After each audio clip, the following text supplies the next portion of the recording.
Greetings to everyone and welcome to University Career Services first career fair Cram session of the fall 2021 semester. We're happy to have you here today, and the purpose of this particular workshop is to help prepare you for career fair season. Career fair season is upon us, and there are going to be numerous opportunities sponsored by UNC, or specifically UCS, for you to engage with employers this semester.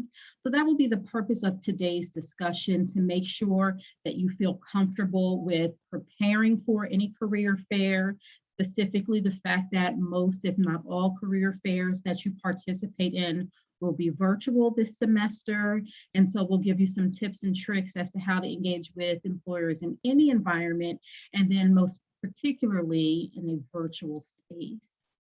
So again, my name is Stephanie McIntyre. I'm the Associate Director of Career Education here within our centralized Career Center on campus. And joining me today is Angela King. She's a relationship manager for an organization known as Infosys. Many of you may be familiar with this company. So I'm going to turn it over to Angela for a couple of minutes so she can share a bit about herself and her organization. And coming up later in our time together, we're going to hear more from her and her perspective as an employer as to how you can put your best foot forward in engaging with companies just like hers. Angela, welcome. Thanks, Stephanie. Hi, everyone. It's great to meet all of you. I just wanted to introduce myself. I am like yourselves. I was a student once in a blue moon, and I was an intern when I was in college. I was an MBA intern when I went to get my full-time MBA as well. And funnily enough, I was also an intern at Infosys when I was doing my MBA. So I am able to really talk to you from both a student perspective and also from a recruiter perspective. And I'd love for you guys to bring in any of your questions from both perspectives later on in this call. Just a little bit more about me. I manage our North America academic relations, and under that is our #1 ranked internship program. We just had 120 interns this summer in the US alone, and I believe we had 250 total interns globally from 26 different countries this year between May and September. Some of them are right now wrapping up. So I'd love to get to know any of you that may be looking for a summer internship, and feel free to reach out to me at this email address if you are indeed graduating between December 2022 and May or June 2023. We would love to have you join us for the summer for a tech internship. Thank you. That's great information. Thank you so much for that introduction, Angela. I'm going to outline the points that we will be addressing during this time together. I'm going to first make sure that you're aware of how you can go and find out what upcoming UCS-sponsored virtual fairs and other events we have to offer you. I would like to explain a bit more about University Career Services, UCS as an office, and the role we play and the support that we provide for each one of you on this call and all your peers campus-wide. We want to explore the value of gaining self-awareness and having some high-impact experiences. So the best reason for engaging with employers and to expand your professional network is to develop the competency in being able to speak about yourself and what you do well and what you are experiencing currently and attempting to experience in the future, and then to understand the value of securing internships such as what Angela was just referring to. And so we'll uncover more about that in a bit. We want to identify some resources that will support your first steps in embarking upon this journey. And then you're going to hear some tips on career fair prep, specifically from Angela King, who works on the opposite side of the table that I do in career services, but in engaging with college students and preparing for their career journey within companies and organizations. We will leave some time at the end of this presentation for Q&A. So as you think of things, you can always put them in the chat and then we can reverse back to them at the end of our presentation. Or if you would like to hold any of those questions until the end and feel comfortable, maybe taking yourself off of mute and or taking yourself off of video if you'd like to engage with us in some dialogue and answering some questions. So to get started, I want to make sure that you are well aware of career services, who we are, how you can find us, and all of that. So going to careers.unc.edu is our website. That's careers.unc.edu. It's going to take you to a landing page that looks like this on top.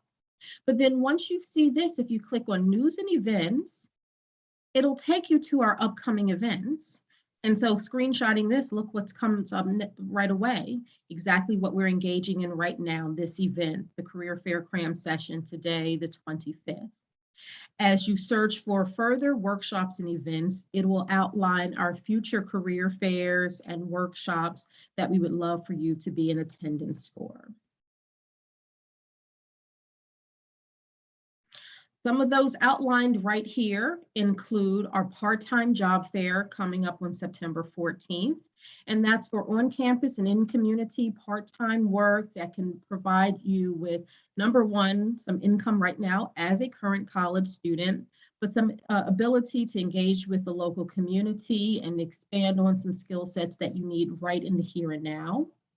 We have a data science fair that we are co-sponsoring with our statistics department. That's on September 15th.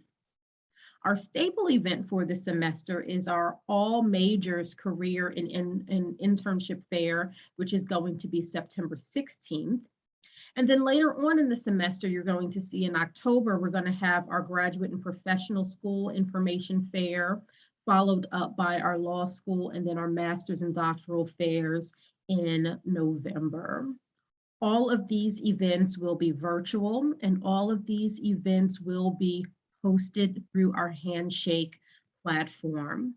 When you go on Handshake, as I just directed under news and further info, you'll be able to find links to all of these events that give you much more details, as well as registration information through Handshake. Let's talk about some tactical, very tangible ways in which you can prepare right now. I'm going to outline a few of those things, and then I'll be handing it over to Angela King for some actual tangible practice that you can do right now that's supported right from a recruiter who does this work every day. So what are the ways that you should be preparing right now if you're going to embark upon your internship and job search journey this semester and uplift our career fairs as a means to do so? Number one, be planful. Have some strategic steps to actually prepare for the day of, and then do some practice. What does that mean? Well, number one, let's talk about making a plan. As I showed on a previous slide, we have certain dates in which these virtual events will be offered. Many of them you'll see are slated for 1 p.m. to 5 p.m. Does that mean that you would need to be in attendance over the course of the full 4 hours? Absolutely not. Number one, you may have class or other commitments during that entire time, but you may have 30 minutes or an hour in which you could commit to logging on to the virtual event. If that's the case, you can be prepared by looking at who will be registered for this event, meaning those employers, taking some time to go on their company pages so that you know who you would want to target. Just like an in-person fair where you're going up to tables and booths in a strategic way and identifying who you may want to speak to, our employers will be behind virtual booths or in virtual rooms in which you'll have the opportunity to log into, to hear presentations about the organization, or schedule in advance a time to have more of a one-on-one personalized conversation. But in order to get even to that point, you want to make sure that you register in advance so you know what the lineup of the day is and if there are any special times that you would want to be available for to either hear a presentation or to speak with someone more personally.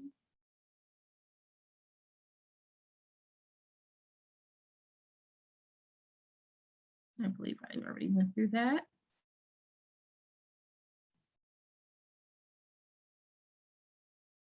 So now let's talk about preparing for the day of.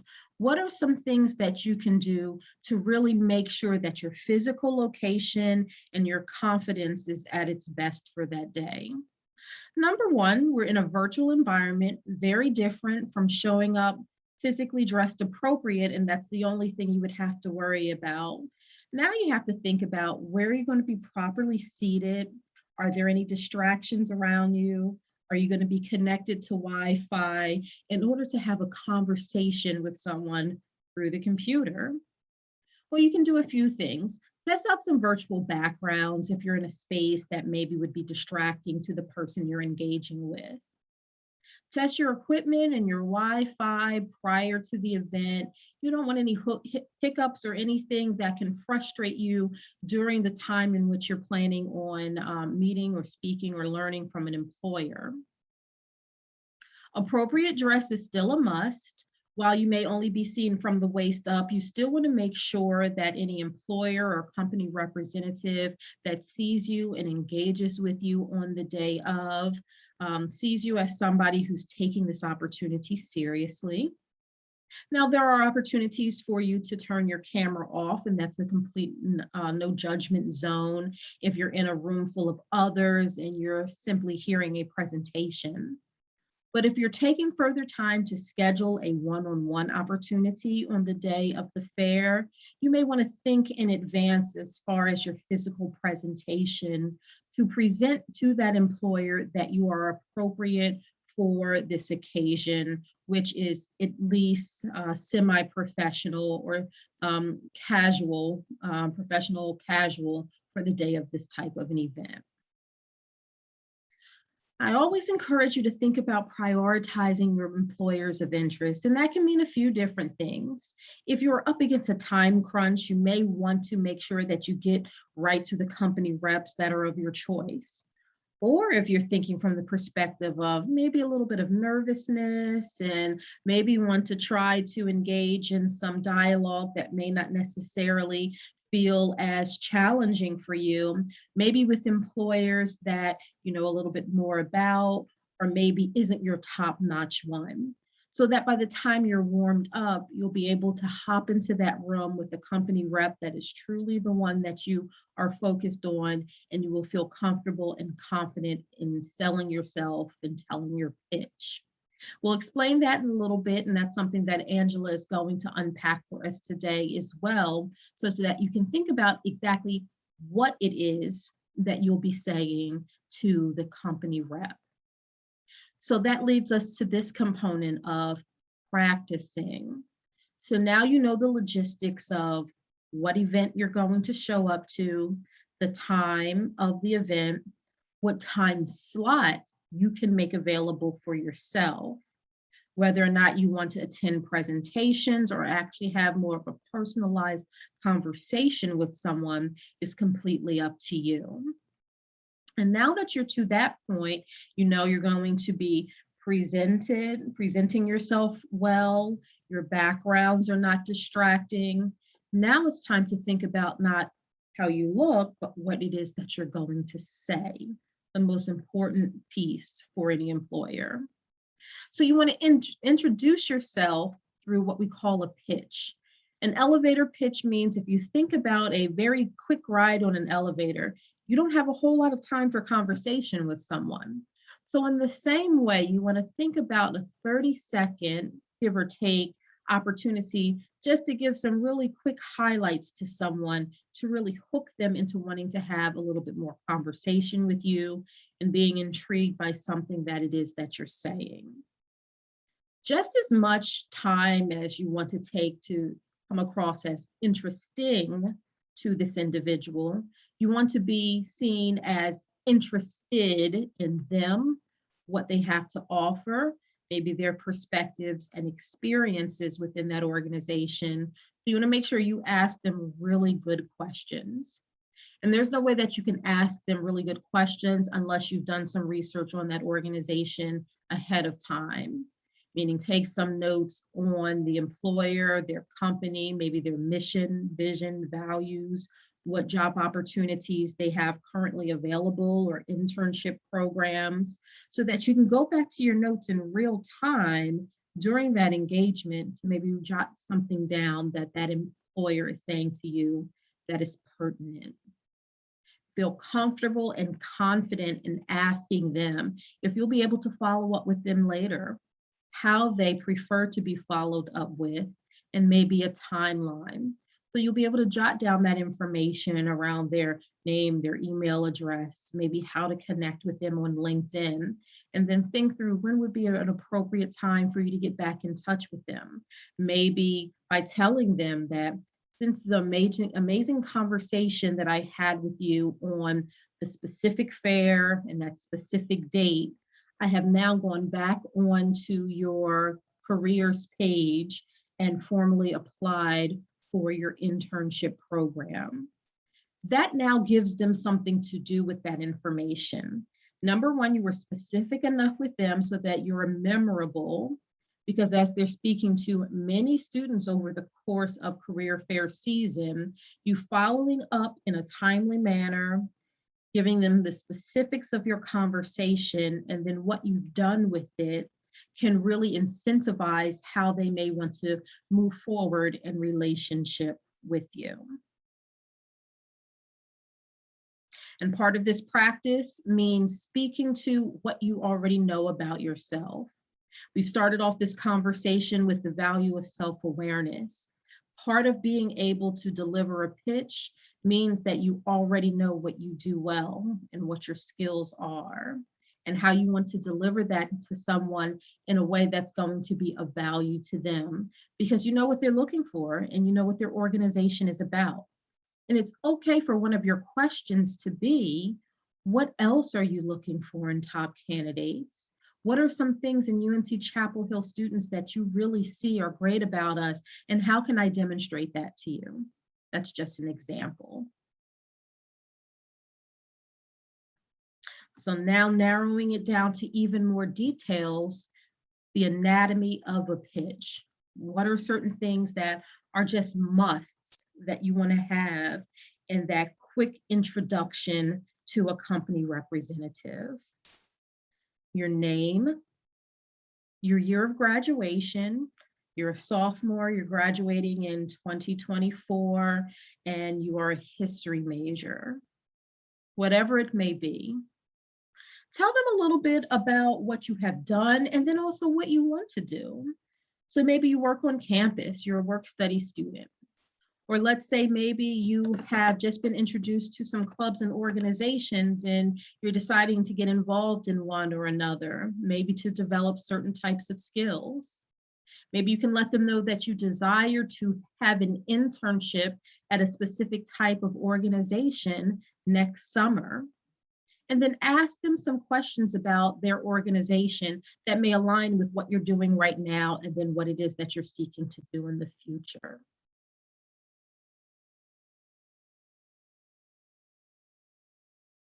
I'm going to put this page up for just a second to give you an example or a couple of examples of pitches. I'm going to read just one to you, not to read to you, but for you to get an opportunity to truly hear what a pitch will sound like to an employer. Hi, I'm Mary. Thanks for coming to our fair today. I'm graduating in May with a degree in management and society, and I'm interested in your management development program. I actually saw it on our Handshake platform. I think it fits well with the internship in human resources that I already did last summer, as well as some activities like training volunteers with the local literacy tutoring program that I've been involved in here at Carolina. Can you tell me more about that? Think about that for a second and how that may play into a way that you can deliver your own pitch to an employer of your choice. When I say employer, this doesn't necessarily mean for a full-time job. As Angela mentioned before, her organization is an example of one that's looking for students who may not be graduating seniors, but that are still looking for an experience next summer. And I just wanted to take a pause just to give you an opportunity to think about this example, as well as the one on the right side of the screen. But as I do that, I'm going to reintroduce now Angela, our guest company recruiter today, who will give you now some more perspective from the other side of what it is that recruiters are truly looking for in students. Angela. Hi. So I'd love to get to know each of you in a bit, but just to open this up from a recruiter perspective, some things that I notice off the bat with students in either group chats or one-on-ones is whether you're in a group chat or in a one-on-one coffee chat, don't come off too eager. We know that you're interested. We know that you love, the idea of having a job for the summer, or you're really looking to get that full-time job offer. I was there once as well, in your same shoes. But either way, you want to make sure that you are coming off respectful of everyone's time. So for when you are in a virtual environment, in a group setting, you don't want to dominate the entire conversation. Make sure that you make enough time for others to ask their questions, but also make your presence known. So if there are, 20 other people in the session, maybe ask one or two questions, and then follow up later on in an email to have a one-on-one later on. If you're in a one-on-one virtually, the format I've seen most of the time is that you're in 10, maybe 15-minute max sessions with a recruiter. And in 10 minutes, you don't often have a lot of time to get everything that you want discussed. So get to the meat of the matter and then follow up later in an email. At the end of the call, always share your resume or share your LinkedIn and have them give you their email address. Ask for the recruiter's email address. So you can email the recruiter and follow up with a thank you and a way to maybe set up a follow-up call that's a little longer, because oftentimes the handshake or the handshake platform will probably only allow you to have 10-minute sessions at a time. Before you do any of that, though, also check your technology. So make sure that your computer is working, your video is working, you're audible, and that you know how to use the platform. Every platform is different, and you may not have used Handshake and other platforms before, so just go into it before the actual said meeting time and play around with it. As I mentioned, you usually only have 10 minutes in a one-on-one setting, so make sure that you are able to have the full 10 minutes and that with your recruiter, instead of having half of that time or even a fifth of that time dominated by technical issues. So I'm just now that you've tested all your technology, you have figured out like how to make the best of your time. What are you going to say? Well, we're going to do a little bit of practice in terms of an elevator pitch.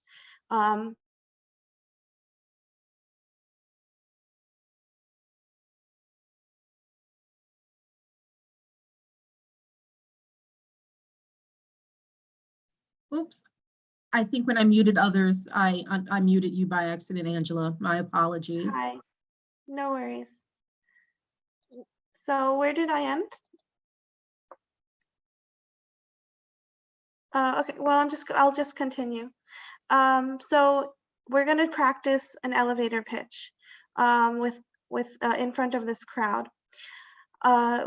With that being said, we're going to practice here, but the practice doesn't end there. Just practice in front of friends. Don't be shy to ask a friend or two to practice your elevator in front and your elevator pitch in front of them, and have them maybe practice in front of you, and you give each other feedback.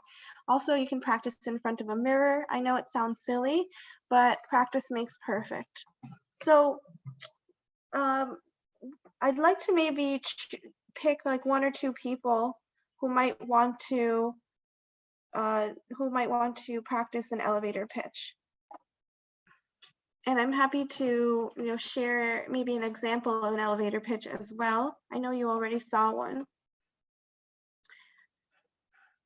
So would anyone like to unmute and try an elevator pitch, and then get direct feedback from a recruiter as to what is great, what's not so great, and how to fix it?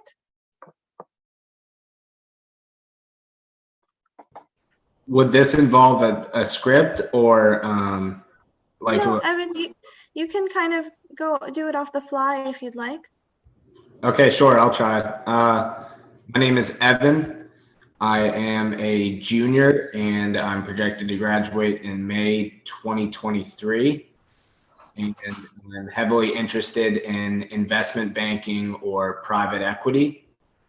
And I guess you say ask a question after that, or I guess where would one go from there? So yeah, you had a really great intro. So my name's Evan. I'm graduating in May 2023. I love the fact that you mentioned your month and the year. Oftentimes students overlook the fact that graduating in May 2023 makes a big difference between that and graduating in December 2023 for recruiters. So that's very important. And then majors, you're studying investment banking. So what have you done in terms of investment banking? Are you part of a club? Are you part of the finance club? Are you a finance head for a different student org on campus? Have you worked in another internship in the past in banking? How have you been exposed to the field? So I am part of the UNC Finance Society, but I guess I should maybe refine that a little bit, because I guess I said investment banking before because it's just something off the top of my head, but I guess I would refine that to real estate based private equity. And then I guess maybe I would say something along the lines of I'm heavily interested in real estate based private equity. I did an internship with a small REIT over the summer, hands-on REIT, where we dealt with the construction of houses and dealt with financing land. I guess, would I go like more so into depth, or would I just stay kind of broad? What would you suggest? That was perfect. Yeah, okay. You can say, yeah, I worked at a REIT in a housing, and then you can end it there. That's already enough to grab my attention. And then you say, I'm part of the Finance Society. If you have a leadership role there, that's worth mentioning. And then you say, I saw that online that you have this internship, or that you have this full-time role. I'd love to learn more about it. So one thing that you could also do, which I would recommend, is do a lot of research about the company ahead of time. And if you see that they have a publicly marketed internship program or full-time development program, start looking on LinkedIn to reach out to people who have finished that program, and maybe connect with alumni of the internship program or of the full-time development program, and ask those people, hey, what did you think of the program? What are they looking for in this program? How do you succeed in this role? So that when you come ready to make your elevator pitch, you can tell them, oh, I spoke with Ethan, and I know Ethan just finished your development program 2 years ago, and now he's a manager in Iowa. He gave me a lot of good background on this. And then maybe you can follow that up with some questions about the program. Does that make sense, Ethan? Evan, sorry. Yeah, you're all good. Yeah, that makes sense. Kind of playing, not playing. I guess the correct verbiage is like associating one of his previous interns, I guess, or his or her, whoever you're addressing, to kind of just make that connection. Yeah. So we can put that all back together. You want to start from the top, Evan? Yeah, sure. So my name is Evan. I'm a junior here at UNC Chapel Hill, and I'm graduating in May of 2023. I'm heavily interested in real estate-based private equity. I worked at a REIT over the summer, as well as I am a member of the UNC Finance Society. And whenever you have a chance, I'd love to pick your brain if I could. Great. That was a perfect starting pitch that grabs them in. They'll answer a few questions for you, and then at the end you swap contact information. You can share with them your LinkedIn link, and you should always ask for their email address if they're not already giving it out freely. I always share my email address after any one-on-one or after I meet any student.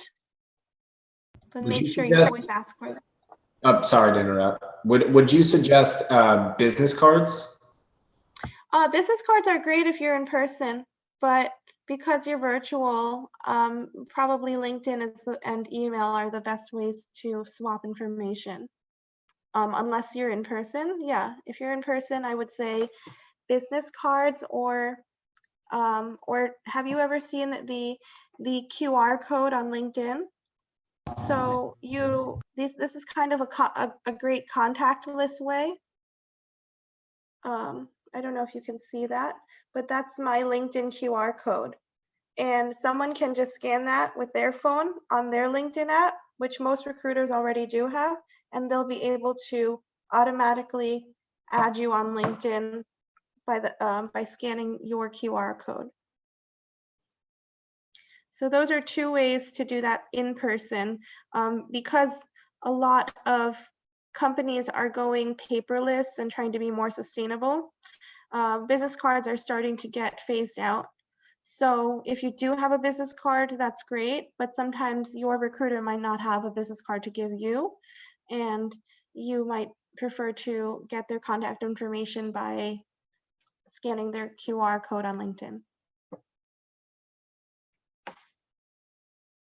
Thank you. My pleasure. Does anyone else want to try? Otherwise, I might jump to a few other points, but I'm happy to go over one more elevator pitch with anyone else.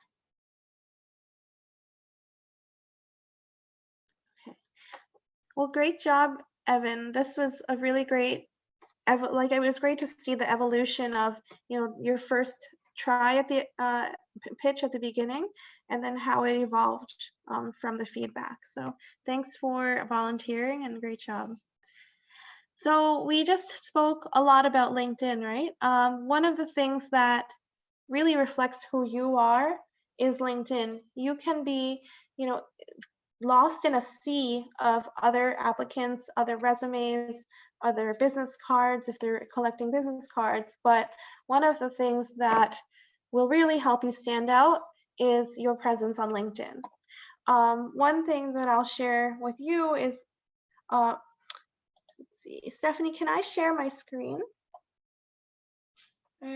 Yes, let me go ahead and allow you to do that.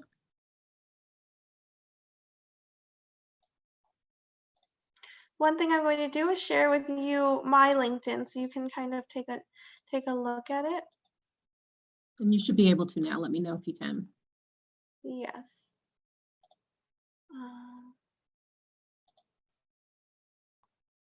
1 second. Here you go. So do you see my LinkedIn? So you'll notice a few things off the bat. You can, as you do on Facebook, you can have a cover photo and make use of that real estate. Put a photo that shows you in a leadership position, maybe doing some public speaking at a student-led conference. Take some type of photo that really speaks to who you are and the involvement that you have in other leadership roles. Have a really presentable headshot. If you need help getting a headshot, there are a lot of photographers nowadays that are doing virtual headshots that are at really reasonable prices for like $40-50. And then this is really going to be the first thing that somebody sees on their LinkedIn. So make sure that it stands out. If you want, you can say, I'm a computer science student at UNC, graduating May 2023, or president of X club at UNC, graduating May 2023, something that really stands out. And then make sure you're really active on LinkedIn, because then all of the things that you like, you comment on, and you post on LinkedIn reflect on who you are, and recruiters will see what your values are, what kind of person you are, what interests you. Kind of on the flip side, you'll be, if you were to connect with me at a fair, this is your way in to connect with me. You can essentially, once we're connected, you'll see all of my activity, and then you'll see, wow, she really likes all of these posts about women in technology, or she liked this post about sustainability. I'd love that. This is great ammunition to bring into an email or into a conversation with Angela, to really build a relationship and get myself noticed. So this is a great way for you to check out what really inspires your recruiter, and find ways to build connections with your recruiter. And then another note is that, as I mentioned, your LinkedIn is an extension of who you are. So if you present yourself great on your, sorry, I'm going to unshare. Let's see. Have I stopped sharing, or? Yes, you stopped sharing Okay. now. So one thing that, your LinkedIn is an extension of who you are. And so if you are, presenting yourself really great in a one-on-one or in a group session, but then they see your LinkedIn doesn't have a photo and everything is in lowercase letters, and you don't seem to have like full sentences or anything on there, or any activity on your LinkedIn, then you're not really taking advantage of another way for a recruiter to notice you. And two, they're going to think like there's a disconnect. Where is the disconnect? On the flip side, if you are kind of like a so-so candidate in your one-on-one or your group video chat, and then they see your LinkedIn and you're dazzling on your LinkedIn, that really gives them an extra way to see into who you are, and try to, it really gives them another reason to, want to get to know you a little bit more. So it works both ways. Are there some questions about that?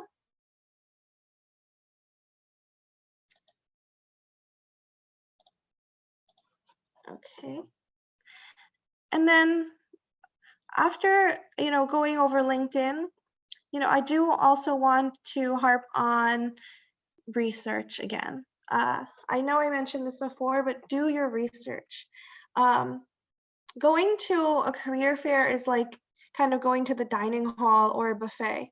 So there are so many options at the dining hall or in a buffet. There's, maybe like the the salad bar, the hot food section, maybe there's a sushi bar, maybe there's a dessert and ice cream section, and you don't know where you want to start, right? So how do you decide how to capitalize on your time or the room on your plate or on your tray? So the first thing you do is take a look ahead of time at all of the companies that are confirmed to come to the fair. Check it out and start researching all of these companies. You may already know some of these names. You may recognize PepsiCo or you may recognize Google, but do you really know what programs they have to offer? So do your research about each of these companies. And then by doing your research, you can check off which ones are your priorities, your top companies. Those will be the foods or the companies that you put on your plate on the first go around at the fair. Then the second go around would be maybe the companies that you didn't really find so interesting, but if you have another 30 or 45 minutes, you'll go and check them out. But it doesn't make or break you if you don't show if you don't actually meet with them. So if you had only 2 hours out of the 4 or 5 hours at the fair, make sure that you go to the ones that you want to fill your plate with in your first round at the dining hall. Then the second round at the dining hall would be, the extra time that you have at the fair. Do you have any questions about that?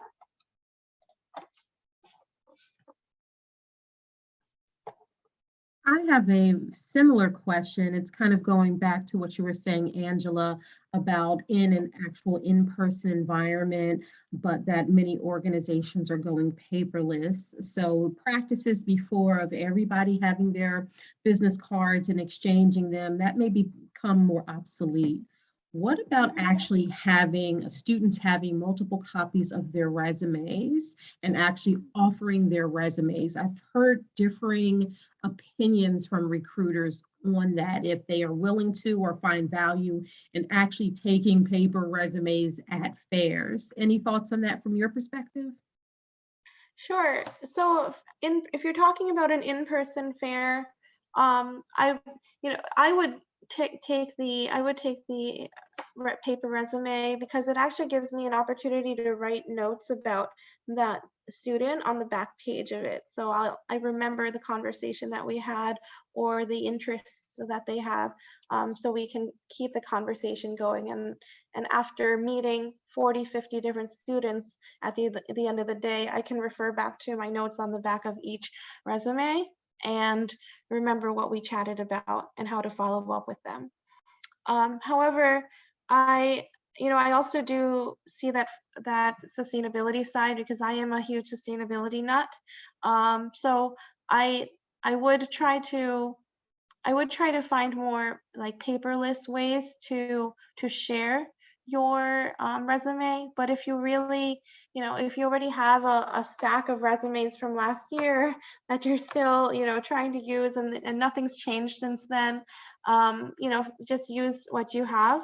But if you haven't printed out new resumes and you want to explore that paperless route, I think LinkedIn is an excellent way to share essentially your virtual version of your resume, get connected, and then afterwards you can send them an email with your PDF resume. Thanks, Angela. My pleasure. So I know I threw a lot at you guys. There are a lot of things that these are all just things that I've noticed over time, and maybe I'll just summarize it. One is you just make sure you make the most of the short amount of time you have on the day of the fair. This is not going to be your only time that you'll speak with the recruiter. So just get to the meat of it and then and then exchange information, exchange contact information, and follow up later. Always ask for your recruiter's email address. If they, prefer LinkedIn, then exchange LinkedIn's. Make sure your LinkedIn is up to date and really reflects who you are. And then use LinkedIn to also do some research about your recruiter to create meaningful connections with them so they remember who you are. Also, like the things that they're posting so that they see that you're active on LinkedIn and that you are seeing their content. With your elevator pitch, practice and practice, practice. And then do your research. Make sure that the companies you want to see, you're seeing, and that so that you don't have FOMO. And then afterwards, circle back again around the fair to the other companies that were maybe on your secondary list. I'd love to kind of open this up into more of a conversation and ask some of the students here things that maybe they've had questions about. What have you guys maybe wondered about when you're going into a career fair, if you've ever been to one, or if you're prepping for one now?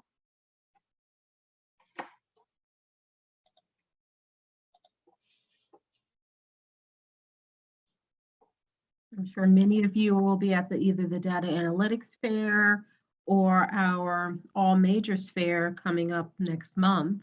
What are your thoughts and your ways that you're preparing? So would you basically suggest against business cards then? Would you suggest that that LinkedIn QR you were using?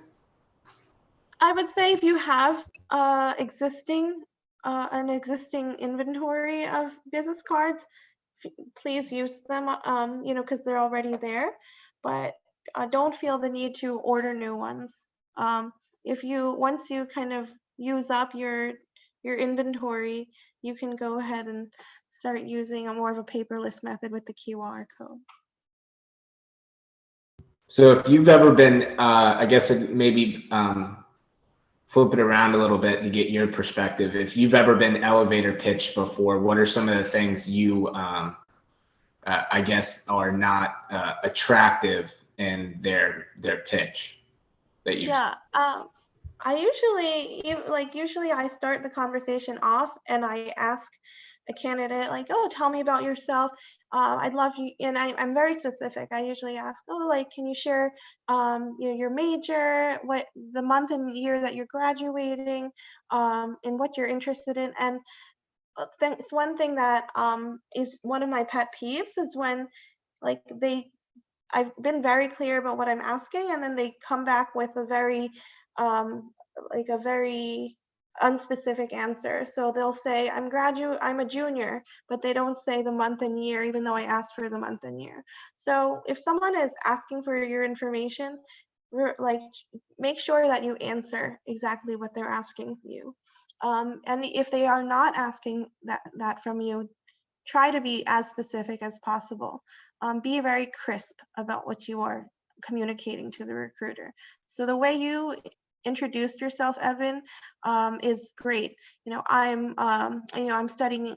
I'm a junior, graduating May 2023.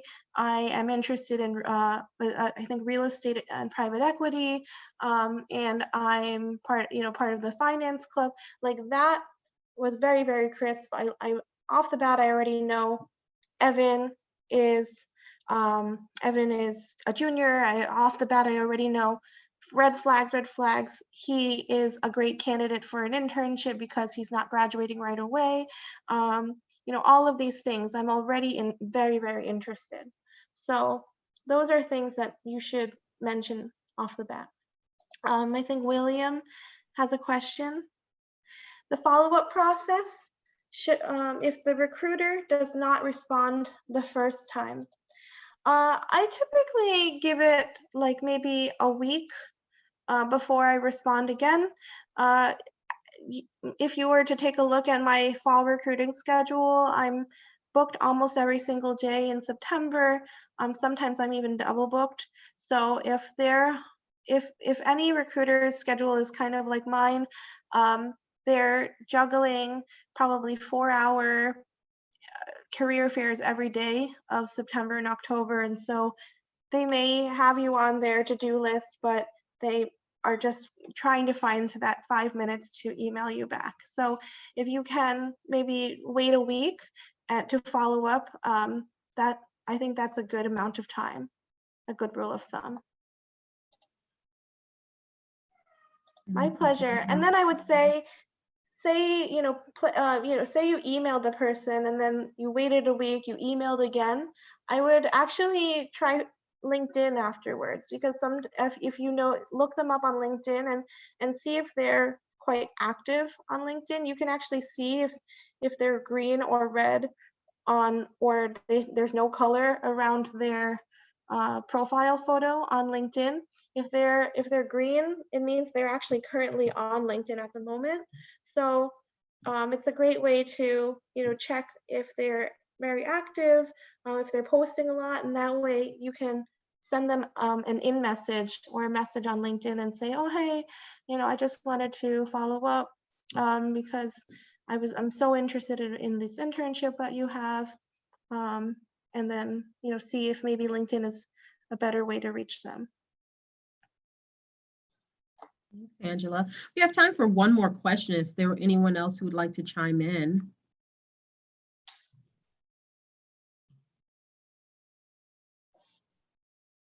Angela, would you mind giving me hosting privileges back so I can get back to our screen? I would like to show them other events that you will be involved in this semester with our campus. Sure. How do I? So right by the square, right in the square where I am located, you'll see 3 dots. And when you click on that, it should be able to say make host. Okay. Yes. Got it.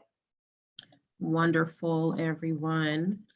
All right. So I wanted to make sure that everyone is able to see other opportunities on campus to engage with Angela King, particularly if you're interested in tech opportunities or a current computer science student. She'll be in engagement with students on September 13th for the tech fair, the 14th for the computer science specific fair.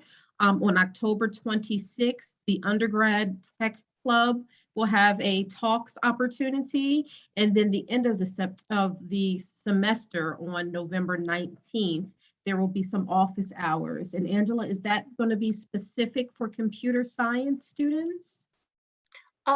Yes, it should be computer science, computer engineering, or related disciplines. Okay, all right.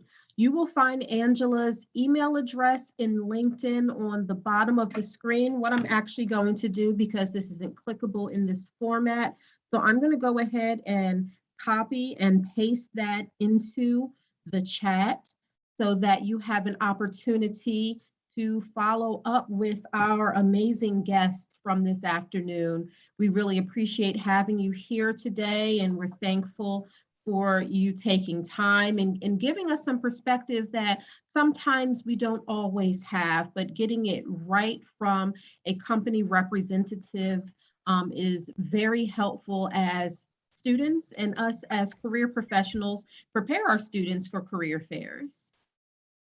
My pleasure. Thanks, everyone. Absolutely. Thank you, Angela. Yes, thank you, Angela. Thank you, Angela. If you're still on the line, you will see in the chat that I've sent out a survey for you to take just to give us feedback on our content today so that we can continue to bring you career fair cram sessions that are of value to you. Thank you all for your time today, and I look forward to seeing you again at a future workshop for UCS.